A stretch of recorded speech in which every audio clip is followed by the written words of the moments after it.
Ouais, bonjour à tous, salut la compagnie. Bienvenue dans cette troisième émission. Aujourd'hui, on va parler d'une collection en cours qui vient de sortir depuis une bonne année maintenant. S'il s'agit de Urgir. Alors, Urgir, c'est un roman de SF, de science-fiction. C'est un road trip SF post-apocalyptique. C'est la nouvelle collection actuellement en France de l'auteur de Black Torch que vous avez là. Black Torch qui a été terminé il n'y a pas si longtemps que ça, avec un coffret très sympa qui est sorti.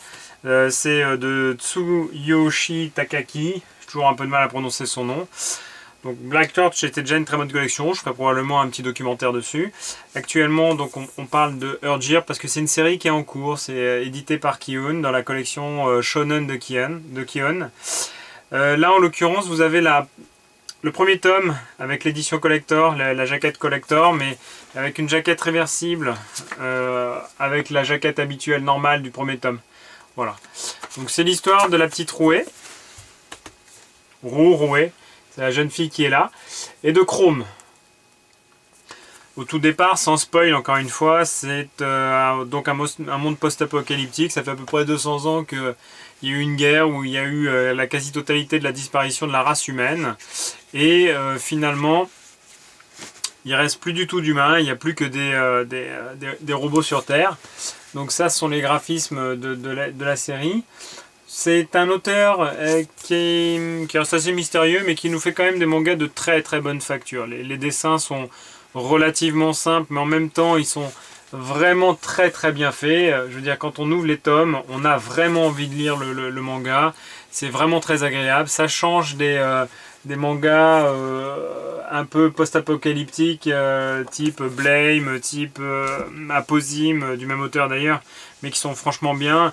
Il y a plein de petits mangas post-apocalyptiques dans ce style-là, et très franchement, Urgir, c'est un manga qui est vraiment intéressant.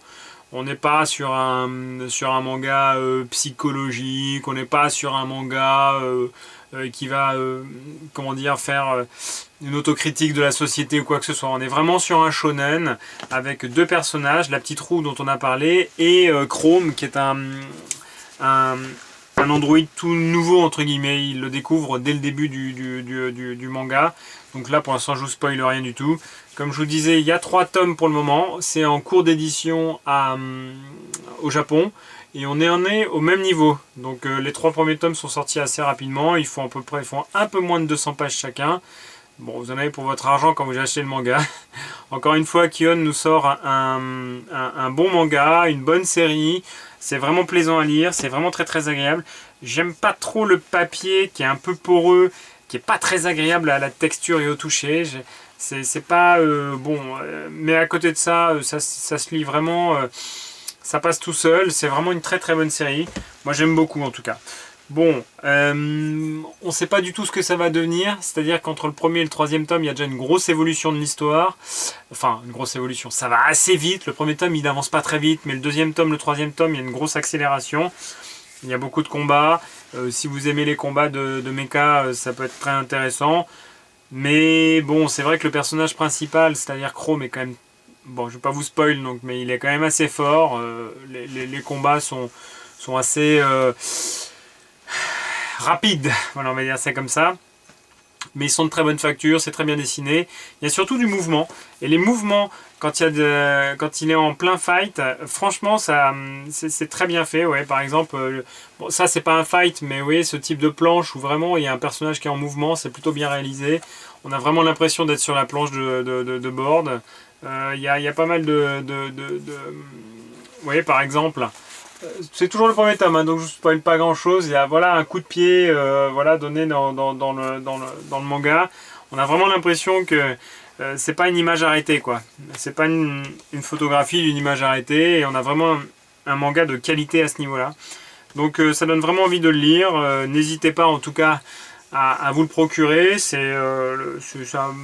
L'édition collector, je ne sais pas si elle est encore en vente. Il y avait, il me semble, un tome isolé de Freaks, c'est une petite collection qui était avec, je ne sais pas s'il est encore en vente ou pas, mais en tout cas le premier, deuxième et troisième tome sont clairement disponibles chez tous vos libraires préférés, donc n'hésitez pas, allez-y, c'est vraiment un bon manga.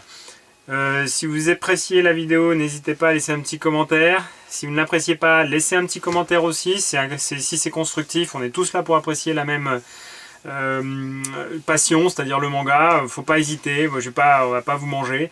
Laissez un petit pouce bleu si vous voulez continuer à m'encourager à continuer. Et puis après, je vous dis à très bientôt. Allez, salut!